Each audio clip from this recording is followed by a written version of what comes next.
बिस्मिल्लाहिर्रहमानिर्रहीम।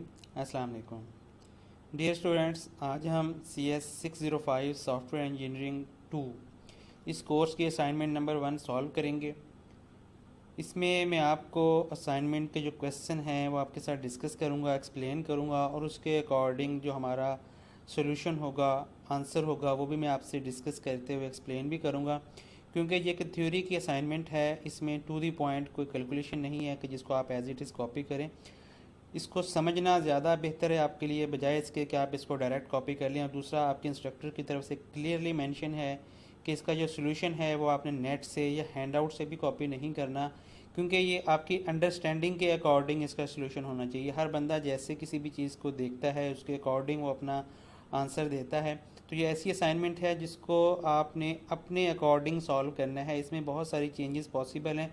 अगर स्टूडेंट्स इसको कॉपी करेंगे डायरेक्टली तो मेरा नहीं ख्याल कि वो इसके मार्क्स देंगे। उन्होंने हैंडआउट से भी इसको कॉपी करने से मना किया है और डायरेक्टली नेट से भी इसका कंटेंट लेने से, ये कॉपी करने से मना किया। आप कंसेप्ट्स लें, अपनी अंडरस्टैंडिंग्स डेवलप करें, उसके अकॉर्डिंग फिर इसके आंसर या जो भी इसका हमारा टास्क है जो हमने परफॉर्म करना है उसके अकॉर्डिंग करेंगे। जैसा कि मैं आपको दिखाता हूँ, ये लास्ट में असाइनमेंट में इंस्ट्रक्शन क्लियरली मेंशन है, every student should provide his her on work. ठीक है, exact copying of assignment or some portion of assignment from the internet or other students will be lead to copy case and 0 marks will be awarded. Do not put any query on MDP। ये तो already भी आपको पता होगा कि आपकी assignment related कोई Curie है तो आपने MDP नहीं बल्कि मेल करनी होती है। तो ये क्लियरली इंस्ट्रक्शंस दी गई हैं कि आपने इसको फॉलो नहीं, उसको फॉलो करना है कि आपने नेट से कॉपी नहीं करना और ना ही आप इसको असाइनमेंट को इस तरह कॉपी करेंगे। और यहाँ पे भी मार्किंग रूल में भी मेंशन है कि अगर आपकी असाइनमेंट इंटरनेट या हैंड आउट से भी कॉपी की गई तब भी आपको मार्क्स नहीं मिलेंगे। तो बेहतर है कि आप इसको कंप्लीट वीडियो को देखें ताकि मैं जो चीज़ें आपको एक्सप्लेन करूँगा, गाइड करूँगा, उनसे अपनी अंडरस्टैंडिंग डेवलप करें और उसके अकॉर्डिंग जितनी चेंजेस पॉसिबल हैं वो आप करें। क्योंकि थ्योरी की असाइनमेंट है, आप इसको चेंजेस कर सकते हैं और मैं आपको चेंजेस रिकमेंड भी करूंगा। डिफरेंट जो आपके क्वेश्चंस हैं वहाँ पे एक्सप्लेन करते हुए बताऊंगा कि क्या क्या हमारे पास ऑप्शंस हैं यहाँ पे। जी चलिए स्टार्ट करते हैं। हमारे पास फर्स्ट क्वेश्चन जहाँ पे ये दिया गया है, हम इसको रीड करते हैं, फिर इसके अकॉर्डिंगली इसका आंसर देखेंगे। There are many failure factors of a project. ठीक है, हम कोई भी प्रोजेक्ट बनाते हैं, ये आपका जो सब्जेक्ट है सॉफ्टवेयर इंजीनियरिंग 2, ये बेसिकली प्रोजेक्ट मैनेजमेंट से रिलेटेड है। तो वो यहाँ पे क्वेश्चन ये है कि आपका जो प्रोजेक्ट होता है उसके बहुत सारे फेलियर फैक्टर हो सकते हैं। No project suffer from just one failure factor. ज़रूरी नहीं है कि कोई आपका प्रोजेक्ट जो है वो एक ही किसी वजह से या फैक्टर की वजह से वो फेल हो रहा हो। बहुत सारे फैक्टर होते हैं। All projects has multiple problems and many of factors are related to each other. ठीक है, सिंपल वो बता रहा है कि बहुत सारे जो प्रॉब्लम्स हैं वो आपस में को रिलेटेड होते हैं, उनका आपस में लिंक होता है और वो बहुत सारे प्रॉब्लम भी हो सकते हैं, एक दूसरे के ऊपर भी इफेक्ट कर सकता है।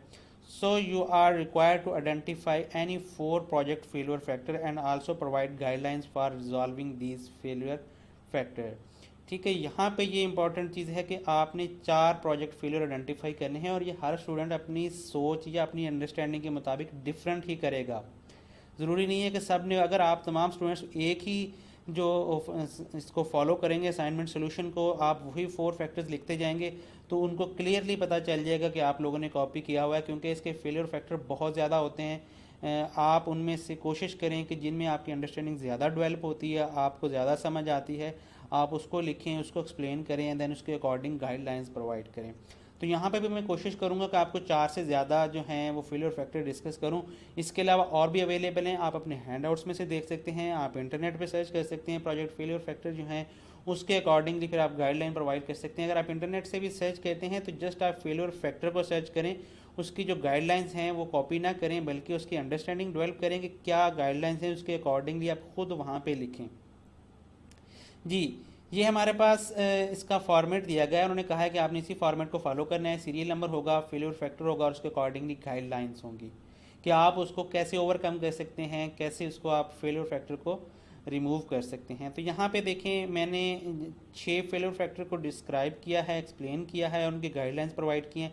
इसके अलावा 2 फेलियर फैक्टर और मैंने यहाँ पे मेंशन कर दिए। इसके अलावा और भी बहुत सारे हो सकते हैं, ये मैं अभी बता रहा हूँ कि इनके अलावा भी हो सकते हैं। जस्ट फॉर आइडिया मैं आपको ये 6 फैक्टर्स जो हैं ये आपको एक्सप्लेन करूंगा और गाइड करूंगा इनके बारे में, ये किस तरह फेलियर फैक्टर हो सकते हैं और इनकी गाइडलाइंस क्या हैं इनको ओवरकम करने के लिए।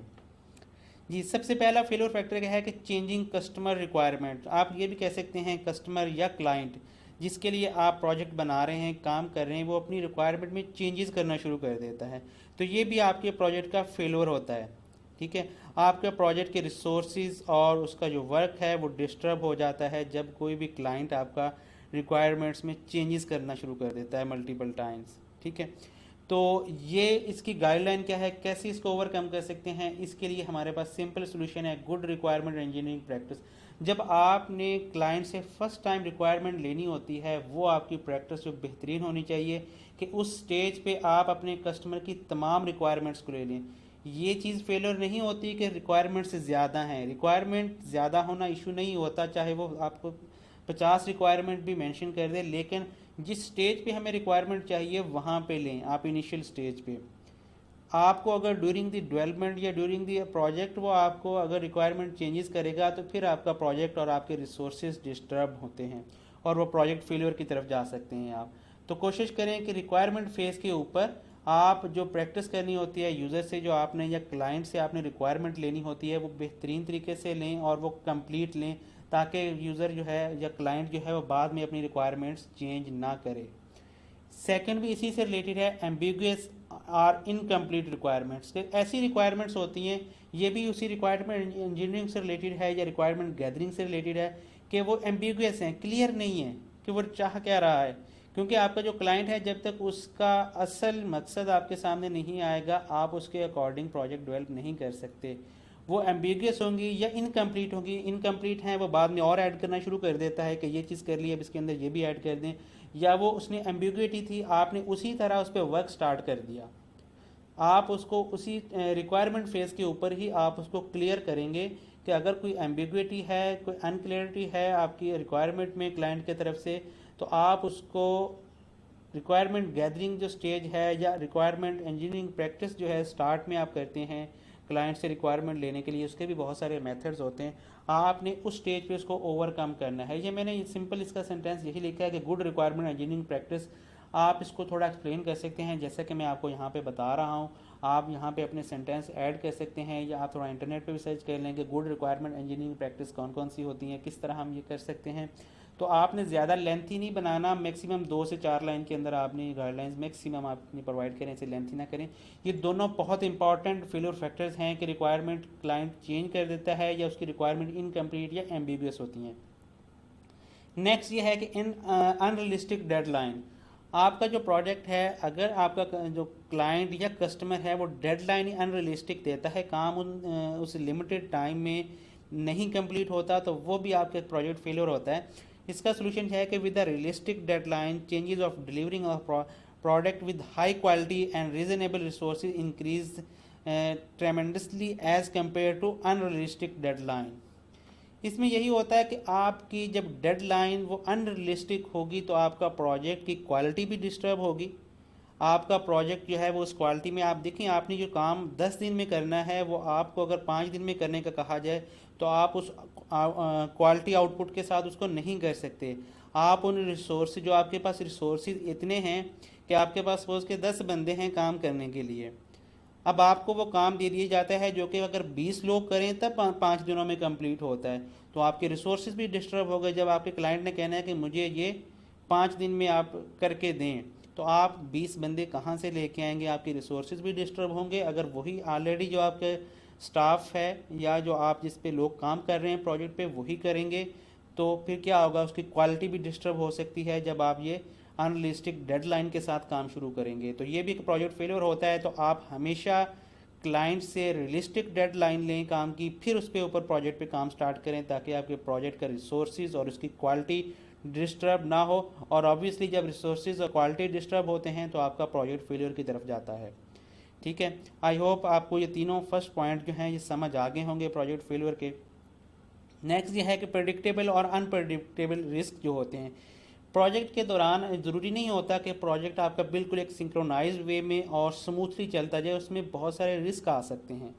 तो जो प्रोजेक्ट मैनेजर होता है ये उसको प्रिपेयर होना चाहिए कि अगर कोई ऐसा रिस्क आता है तो उसको मैंने कैसे मैनेज करना है, उसको कैसे असेस करना है और उसको कैसे टैकल करना है। तो यहाँ पे भी यही गाइडलाइन है कि project manager should be well prepared for predictable and unpredictable risk assessment and anticipation of technical and other difficulties allows the project manager to cope with these situations।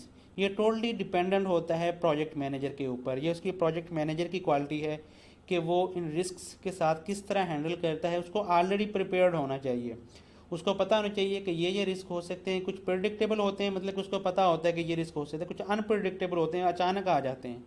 उनके लिए भी उसको प्रिपेयर होना चाहिए, उसके पास उसका सोल्यूशन होना चाहिए टेक्निकली भी कि हमने इसको किस तरह टैकल करना है। तो ये चीज़ जो है ये भी आपको प्रोजेक्ट फेलियर से बचा सकती है अगर आपका प्रोजेक्ट मैनेजर जो है वो इस हवाले से प्रिपेयर होगा। ये जो 4 पॉइंट्स हो गए, रिक्वायर्ड 4 ही हैं, मैं मज़ीद 2 एक्सप्लेन कर रहा हूँ। और फिर मैं यही कहूँगा कि आपने इनको एज इट इज़ कॉपी नहीं करना, अगर आप इनको भी यूज़ करते हैं इसमें भी कुछ चेंजेस लेके आएँ। और इसके अलावा अगर आपके और नेट से सर्च करते हैं तो उसको पहले अपनी अंडरस्टैंडिंग डेवलप करें इस पॉइंट के साथ, देन आप उसके ऊपर जो है अपना पॉइंट ऑफ व्यू दें और उसका गाइडलाइंस प्रोवाइड करें। नेक्स्ट है miscommunication among the project staff. जैसे कि मैंने पहले बताया कि आपको कोई प्रोजेक्ट है वो सिंगल पर्सन नहीं कर रहा होता, मल्टीपल लोग उसको डिफरेंट ब्लॉक्स में या फेजेस में कन्वर्ट करने के बाद उसके ऊपर वर्क कर रहे होते हैं, तो उनके दरमियान आपस में कम्युनिकेशन होती है। अगर उनकी आपस की जो कम्युनिकेशन है वो सही ना हो तो फिर भी आपका प्रोजेक्ट जो है वो डिस्टर्ब हो जाएगा, वो फेल हो जाएगा। उसकी वजह क्या है कि जब एक ही प्रोजेक्ट के ऊपर मल्टीपल लोग काम कर रहे हैं तो एक फेज़ पे दूसरे फेज़ में जब वो प्रोजेक्ट जाता है, अगर उनकी कम्युनिकेशन सही नहीं होगी तो ऑब्वियसली वो प्रोजेक्ट की क्वालिटी पे या उसके बाकी चीज़ों के ऊपर इफ़ेक्ट होगा। तो इसका सोल्यूशन क्या है कि उनकी आपस में कम्युनिकेशन स्ट्रॉन्ग होनी चाहिए, बेहतर होनी चाहिए, ताकि वो आपस में बेहतर तरीके से कम्युनिकेट कर सकें। जो भी वो वर्क कर रहे हैं प्रोजेक्ट के ऊपर वो सब के साथ क्लियरली मेंशन हो, उनको पता हो क्या चीज़ हो रही है, कैसे हो रही है, उनकी कम्युनिकेशन से रिलेटेड है। अगर कम्युनिकेशन गैप होगा उनके दरमियान या उनकी मिसकम्युनिकेशन हो जाएगी तो तब भी क्या है प्रोजेक्ट आपका डिस्टर्ब हो जाएगा। क्योंकि आप बेहतर चीज़ को समझ सकते हैं रियल लाइफ में भी, जब चंद लोग मिलकर एक चीज़ के ऊपर काम कर रहे हैं तो उनका आपस में एक पेज के ऊपर आना लाजमी है, उनको सारी चीज़ों का पता होना चाहिए, उनकी कम्युनिकेशन स्ट्रॉन्ग होनी चाहिए ताकि वो मिलके, क्योंकि उन्होंने एक सिंगल चीज़ के ऊपर काम करना होता है, तो उनकी कम्युनिकेशन सबसे स्ट्रॉन्ग होगी तो उनका काम बेहतर तरीके से हो सकेगा। जी, इसके लिए क्या है कम्युनिकेशन ट्रेनिंग होनी चाहिए, क्योंकि एम्प्लॉयज़ जो होते हैं ये उनकी स्किल्स डेवलप होनी चाहिए कम्युनिकेशन की। अगर आपने एक बंदे ने दूसरे बंदे से कम्युनिकेट, ज़रूरी नहीं होता कि वर्बल कम्युनिकेशन ही होती है, हम बोल के नहीं कर रहे होते, कुछ रिटर्न भी होती है, कुछ प्रेजेंट भी होती है। सपोज़ कि एक टीम जो है ये चंद लोग या एक सिंगल पर्सन भी कह लें, वो एक फेज़ के ऊपर काम कर रहा है, वो उसने कंप्लीट करने के बाद दूसरी टीम को या दूसरे पर्सन को प्रेजेंट करना है, वहाँ पे कम्युनिकेट नहीं सही कर सकता। या एक टीम है जो जिसने रिक्वायरमेंट गैदर की हैं, रिक्वायरमेंट के ऊपर काम किया है, देन उसने जब नेक्स्ट फेज एनालिसिस वालों को देना है, जिसने इस प्रोजेक्ट के ऊपर एनालिसिस करना है, या आप कह लें कि एनालिसिस के बाद जिन लोगों ने इसके ऊपर फिजिकली वर्क करना है, वो उनको जब आपस में उन्होंने कम्युनिकेट करना होता है, प्रेजेंट करना होता है, वहाँ पे अगर कोई गैप रह जाता है तो वो क्या होगा, वो भी इसको फेलियर की तरफ ले जाएगा। तो यहाँ पे कम्युनिकेशन ट्रेनिंग में यही चीज़ें सिखाई जाती हैं कि आपने presentation skill, instructional skill, writing skill, managerial skill, ये आपके मैनेजर के लिए भी होता है,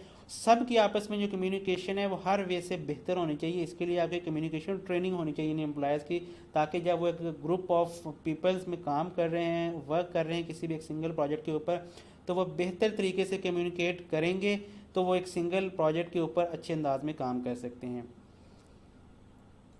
next, failure in project management.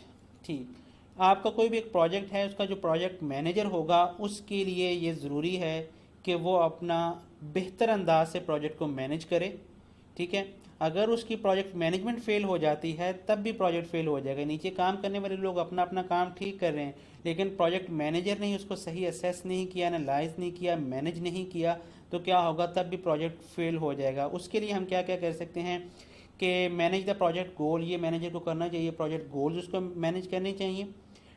Project की प्रोग्रेस को ट्रैक करते रहना चाहिए, वो इस लिहाज से कि अगर उसने सपोज के काम कंप्लीट करना है 20 डेज़ में, 30 डेज़ में, तो वो उसको देखना चाहिए कि मैंने इसको कितने दिनों के अंदर कितना काम, एक दिन के अंदर मेरा कितना काम होना चाहिए, अगर या 5 दिन के बाद मेरा कितना प्रोग्रेस कंप्लीट हो जानी चाहिए। तो वो उसको ट्रैक करते रहना चाहिए ताकि अगर कहीं पे कोई इशू आता है तो वो उसको टाइमली ओवरकम कर सके। ये ना हो कि वो लास्ट डे के ऊपर देखे टाइम मैनेजमेंट के हवाले से कि तो मेरा तो अभी 40% काम कंप्लीट हुआ और एक दिन बाकी है, तो फिर क्या है, प्रोजेक्ट फेल हो जाएगा। अब ये प्रोजेक्ट मैनेजर की जिम्मेदारी होती है कि उसने टाइम टू टाइम प्रोजेक्ट की प्रोग्रेस को ट्रैक करना होता है, देखना होता है कि कितना काम हो रहा है। ठीक है, इसी तरह रिस्क फैक्टर को भी उसने आइडेंटिफाई करना होता है, जैसे कि हमने यहाँ पे रिस्क के ऑप्शन में देखा था कि ये रिस्क फैक्टर को भी प्रोजेक्ट मैनेजर ने आइडेंटिफाई करना है। वो किसी रिस्क को वो काउंट ही नहीं करता, अपना प्रोजेक्ट जो है वो समझता है कि ये स्मूथली हो जाएगा और कहीं पर रिस्क आ जाते हैं, आपका प्रोजेक्ट वहाँ पे स्टॉप हो जाता है, तो फिर क्या है, फिर भी प्रोजेक्ट उसने उसको टैकल करने के लिए, एंटिसिपेट करने के लिए उसके पास कोई सोल्यूशन ही नहीं होगा, तो फिर भी वो प्रोजेक्ट मैनेजर की जिम्मेदारी है, उसका फेलियर हो जाएगा। ठीक है, उसके बाद प्रपोज अदर सॉल्यूशंस, जो भी एरर्स आते हैं या रिस्क आते हैं उनके पास सॉल्यूशन होना चाहिए, ये प्रोजेक्ट मैनेजर की जिम्मेदारी होती है। अगर नहीं है तो ये फिर प्रोजेक्ट मैनेजमेंट की फेलियर होगा।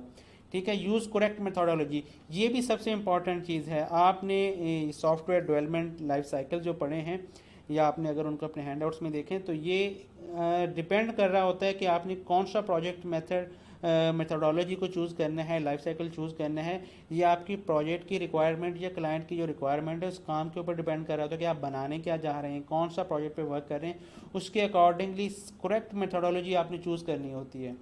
अगर आपने मेथोडोलॉजी रॉन्ग चूज़ कर ली तो तब भी प्रोजेक्ट फेलियर होगा और ये ऑब्वियसली प्रोजेक्ट मैनेजमेंट का फेलियर है। तो ये हमने 6 डिफरेंट प्रोजेक्ट के फेलियर को यहाँ पे डिस्कस किया है, उसके अकॉर्डिंग मैंने आपको उनकी गाइडलाइंस प्रोवाइड की हैं कि आप उनको किस तरह ओवरकम कर सकते हैं। आप कोशिश करें, अंडरस्टैंडिंग डेवलप करें, समझें, देन उसके अकॉर्डिंग अपने वर्ड्स में इसका आंसर लिखें ताकि आपको मार्क्स पूरे मिल सकें। ये कोई डिफ़िकल्ट असाइनमेंट नहीं है, ईजी है, जस्ट अंडरस्टैंडिंग डेवलप करने की ज़रूरत है आपको यहाँ पे। ठीक है, इस तरह मज़ीद 2 जो मैंने और पॉइंट्स यहाँ पे मेंशन किए हुए हैं, आप इनके बारे में सर्च करके इसका भी यहाँ पे गाइडलाइंस मेंशन कर सकते हैं। तो चलिए अब सेकंड क्वेश्चन की तरफ चलते हैं। सेकंड क्वेश्चन का भी आंसर हम इसी तरह डिस्कस करेंगे और मैं आपको इसका सोल्यूशन प्रोवाइड करूँगा। Understanding user requirement is an integral part of information system design and is critical to be success of interactive system. User requirement जो होती हैं, जैसा कि उस क्वेश्चन में भी फर्स्ट हमारा पॉइंट यही था कि यूज़र रिक्वायरमेंट अगर आपकी सही नहीं होंगी तो एम्बिगुअस होंगी, इनकम्प्लीट होंगी, चेंज होती रहेंगी, तो वो प्रोजेक्ट के ऊपर बहुत बड़ा इम्पैक्ट होता है, उसका प्रोजेक्ट फेलियर की तरफ जा सकता है। तो ये क्वेश्चन भी स्पेसिफिक यूज़र रिक्वायरमेंट से रिलेटेड है कि आपका ये यूज़र रिक्वायरमेंट का प्रोसेस है वो किस तरह होता है। However specifying these requirements is not so simple to achieve. देखें यहाँ पे उसने मेंशन किया है कि इन रिक्वायरमेंट्स को स्पेसिफाई करना इतना आसान नहीं है। Write any 4 methods by which user requirements are identified. आपने 4 ऐसे प्रोसेस या मेथड्स लिखने हैं जिनकी मदद से आप यूज़र की रिक्वायरमेंट्स को आइडेंटिफाई कर सकते हैं, कलेक्ट कर सकते हैं, गैदर कर सकते हैं उनसे। Also mention benefits and drawbacks of each method. फिर हमने हर मेथड के ड्रॉबैक्स और उनके बेनिफिट्स भी मेंशन करने हैं। आपको पता है कोई भी काम आप एक वे में, इसके मल्टीपल वेज हों करने के, तो हर वे को आप चूज़ कर सकते हैं, लेकिन उनके अपने प्रॉज एंड कॉन्स होते हैं, तो हमने यहाँ पे उनको भी डिस्कस करना है। यूज़र है, क्लाइंट है, उससे आपने जब रिक्वायरमेंट गैदर करनी है तो आप किस किस तरह उससे रिक्वायरमेंट ले सकते हैं। यहाँ पे आते हैं, फर्स्ट हमारे पास जो ऑप्शन है वो इंटरव्यूज़ का है 1 to 1, कि जो आपके स्टेक होल्डर्स हैं जो इन्वॉल्व हैं उस पर आपके क्लाइंट की तरफ से। सपोज कि एक कंपनी है वो आपको एक सॉफ्टवेयर या कोई भी एक प्रोडक्ट बनाने को कहती है, तो आपने उस कंपनी के उन लोगों को लेना है जो उस प्रोजेक्ट के स्टेक होल्डर्स होंगे, डायरेक्ट स्टेक होल्डर्स होंगे, जो उसके एंड यूज़र हो सकते हैं, वो उसके मैनेजर भी हो सकते हैं, वो कोई भी हो सकता है उसके स्टेक होल्डर में से। आप 1 to 1 उनके साथ इंटरव्यूज़ करेंगे एंड देन उनसे रिक्वायरमेंट लेंगे कि वो क्या चाहते हैं, क्या होना चाहिए उस सिस्टम में, क्या रिक्वायरमेंट है, कैसे उसका सिस्टम वर्क करे, या जो भी A to Z का, या उनका मैनुअल प्रोसेस भी आप उनसे पूछ सकते हैं कि पहले आपका काम कैसे हो रहा है, अब आप उस प्रोजेक्ट को जो करवाना चाह रहे हैं या जो आपका सॉफ्टवेयर डेवलप करवाना चाह रहे हैं वहाँ पे आपकी क्या रिक्वायरमेंट है, वो आप उनके साथ 1 to 1 इंटरव्यू में बैठ के आप उनके साथ कर सकते हैं। बेनिफिट क्या है यहाँ पे, गेट मोर डीपर रिक्वायरमेंट। आप उनके साथ जब डिस्कस करेंगे, 1 to 1 बैठेंगे हर पर्सन के साथ, तो आप रिक्वायरमेंट्स को ज़्यादा डीपली वहाँ से गैदर कर सकते हैं। Easy to arrange session with single person, आपने एक सिंगल पर्सन के साथ सेशन अरेंज करना है, ये आपके लिए आसान होता है, बजाय इसके कि आपने पूरी कंपनी के तमाम एम्प्लॉयज़ को आपने बुलाना है, उनसे टाइम लेना है और उनके साथ आपने मीटिंग करनी है।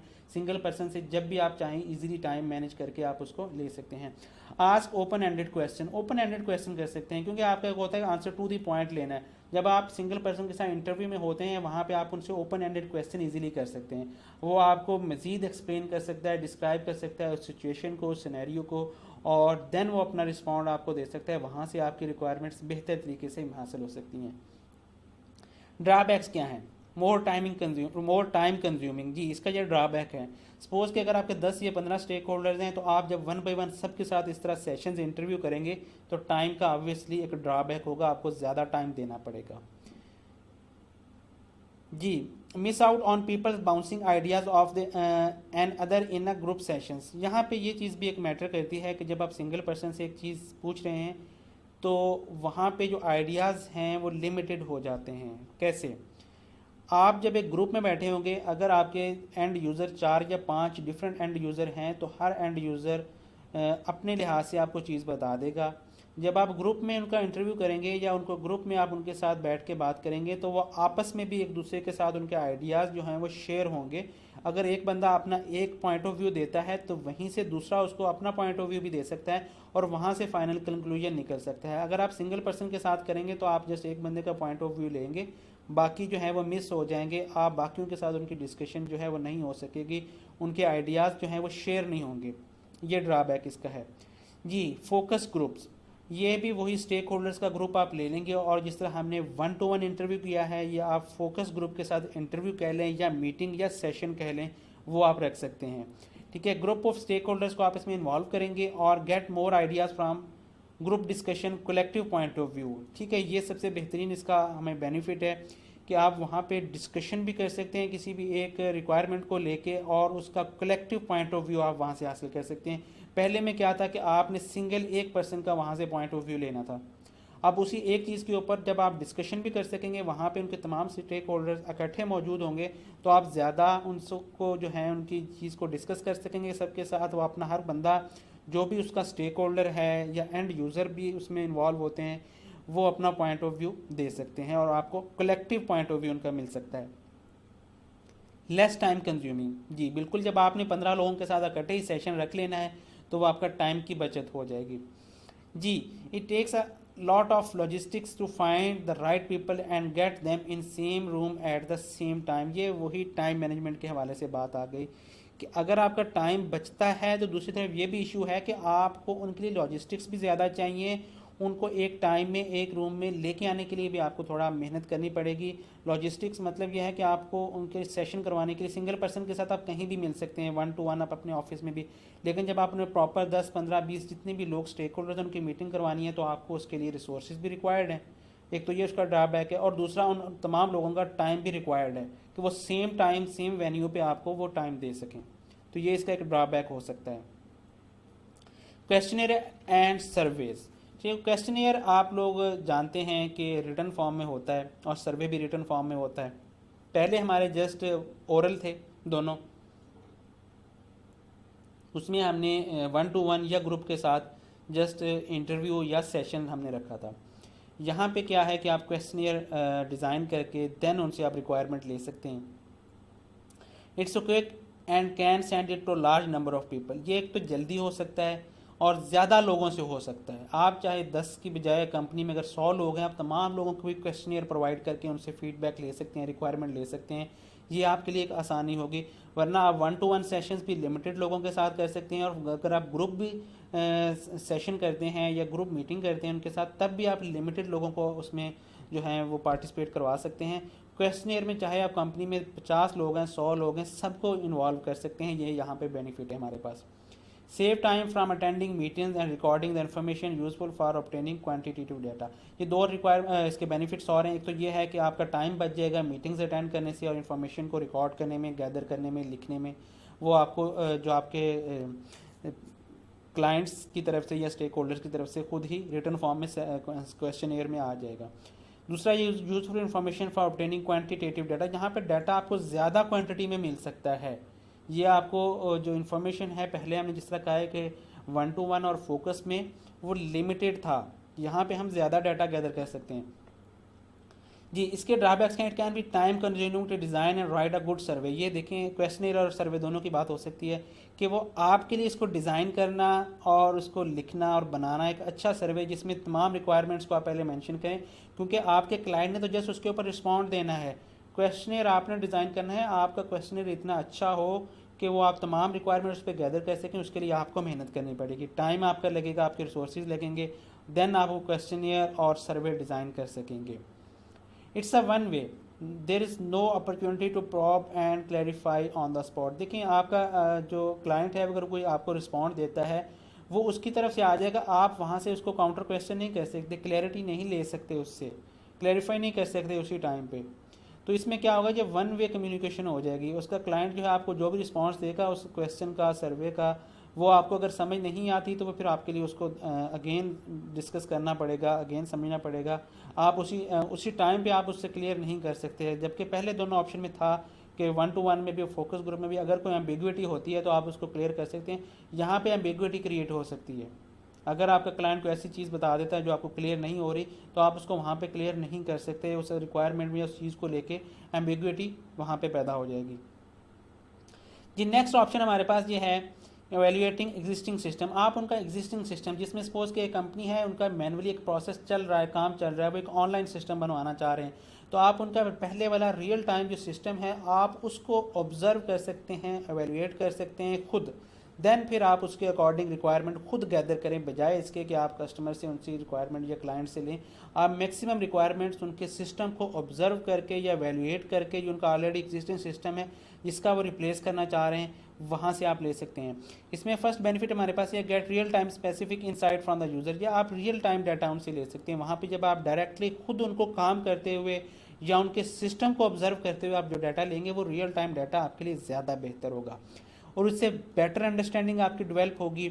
और avoid the biasness of people, ये भी हो सकता है कि जब आप इंटरव्यू करते हैं, जो क्वेश्चनियर करते हैं, वहाँ पे जो उनके एम्प्लॉयज़ हैं कंपनीज़ के या जो स्टेक होल्डर हैं, वो आपको सही इन्फॉर्मेशन नहीं देते या कन्वे नहीं कर पाते। वैसे बायसनेस का मतलब कि वो खुद नहीं देते, वो बायस हो जाते हैं, वो आपको जो है करेक्ट इन्फॉर्मेशन नहीं प्रोवाइड कर रहे किसी भी वजह से। जब आप खुद ऑब्जर्व करेंगे वहाँ पे ये इशू नहीं होगा, वहाँ पे आप डायरेक्टली जो आपने डाटा गैदर करना है वो आप ठीक गैदर करेंगे, आप अपनी अंडरस्टैंडिंग के मुताबिक उनके सिस्टम को और उनकी जो ऑब्जर्वेशन को आप देखेंगे और उसके अकॉर्डिंग करेंगे।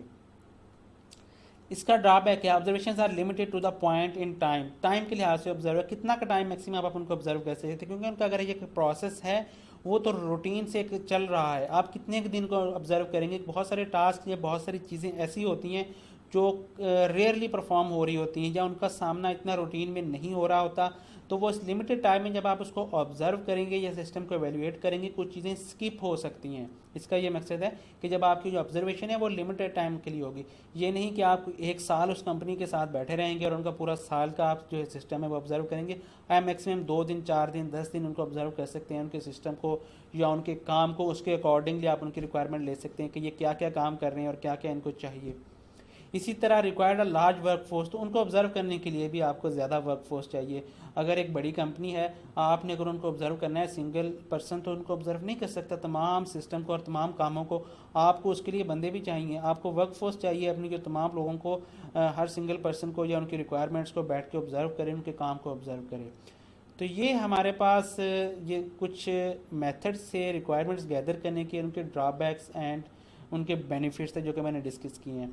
ये देखें, मैंने आप स्टूडेंट्स को डिटेल के साथ ये एक्सप्लेन किया है। बेहतर है कि आप इसको कॉपी पेस्ट करने की बजाय इसको समझें, अपनी अंडरस्टैंडिंग डेवलप करें, यहाँ से भी आइडिया लें, खुद भी आप इस पर थोड़ा सोचें, अपने लेक्चर्स भी लाजमी लें, नेट से भी सर्च कर सकते हैं मज़ीद फर्दर आप इसको थोड़ा मॉडिफाई करने के लिए। उसके बाद अपनी असाइनमेंट प्रिपेयर करें। ये बहुत ईजी और इंटरेस्टिंग सब्जेक्ट है आपका, जो सॉफ्टवेयर मैनेजमेंट से रिलेटेड है, सॉफ्टवेयर इंजीनियरिंग 2।